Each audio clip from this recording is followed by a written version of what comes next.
America और Iran के बीच बढ़ते तनाव के बीच पेंटागन ईरान में संभावित जमीनी अभियानों की तैयारी कर रहा है। आशंका है कि ये अभियान कई हफ्तों तक चल सकते हैं और क्षेत्रीय संघर्ष को एक नए और अधिक खतरनाक चरण में ले जा सकते हैं। अमेरिका के इन अभियानों का उद्देश्य ईरान के रणनीतिक ठिकानों को निशाना बनाना और संभावित खतरों को खत्म करना होगा।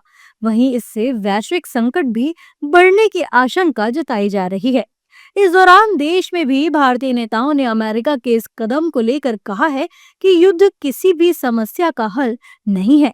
अमेरिका, इजराइल और ईरान को वार्ता करनी चाहिए। देखिए, भारत की पॉलिसी रही है, हम दोनों पक्षों से डिस्केलेट करने की फिर से अपील करते हैं। युद्ध से किसी का भला नहीं होता। विश्व इकॉनमी में मंदी का आसार दिखने लगता है और उसके अतिरिक्त निर्दोष लोगों की जानें जाती हैं। तो हमारा आग्रह फिर से होगा अमेरिका और रूस, माफ़ कीजिएगा, अमेरिका, इजराइल और ईरान से कि वो वार्ता के टेबल पर आए, वार्ता करें, डिस्केलेट करें। युद्ध से किसी का फ़ायदा नहीं होगा। भारत ने हमेशा डिप्लोमेसी की आपसी बातचीत के लिए कहा है और मसाइल जो भी आपसी तनाव के हों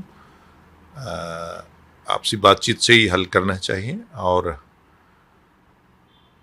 ये बड़ी दुर्भाग्यपूर्ण बात है, जंग किसी भी मसले का हल नहीं है। भारत ने सभी, वज़ीर आज़म साहब ने, मोदी जी ने सभी देश के जो हुक्मरान हैं, भले वो किंग हैं या वहाँ के प्राइम मिनिस्टर्स हैं, उनसे बात करी है।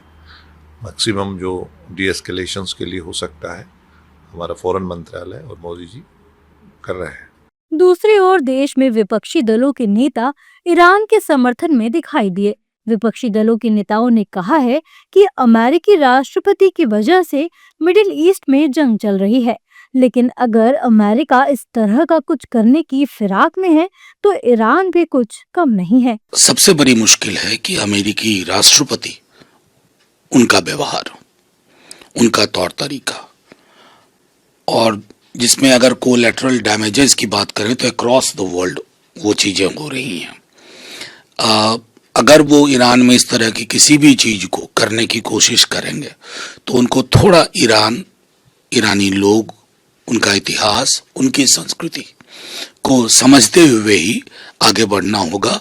जितनी आसानी से ये ओपन एंड शट केस बनाना चाह रहे हैं, वैसी कोई गुंजाइश नहीं है। जिस तरह से इस हमले का रिएक्शन ईरान ने दिया है, तो अपेक्षा ऐसी है कि ईरान पीछे हटने वाला नहीं है और बाहर के ट्रुप्स वहाँ भेजकर तो ये डिसएडवांटेज पे रहेंगे, ऐसा मुझे लगता है।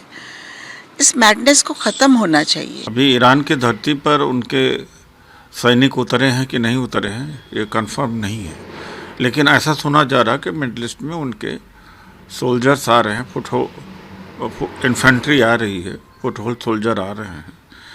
और चूँकि परिस्थिति ऐसी है कि जहाँ पर वो बड़ा पहाड़ियों का देश है, तो पहाड़ के अंदर तमाम मिसाइल्स और सब चीज़ें स्टोर्ड है, तो उसको B-2 बॉम्बर से भी कंट्रोल नहीं कर पा रहे हैं।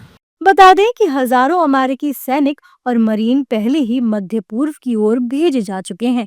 ये तैनाती इस संभावना को दर्शाती है कि यदि राष्ट्रपति ट्रंप सैन्य कार्रवाई को मंजूरी देते हैं तो स्थिति तेजी से गंभीर हो सकती है। हालांकि अभी तक ये स्पष्ट नहीं है कि ट्रंप प्रशासन पेंटागन की सभी योजनाओं को हरी झंडी देगा या ये अभियान केवल सीमित कार्रवाई तक ही रहेगा।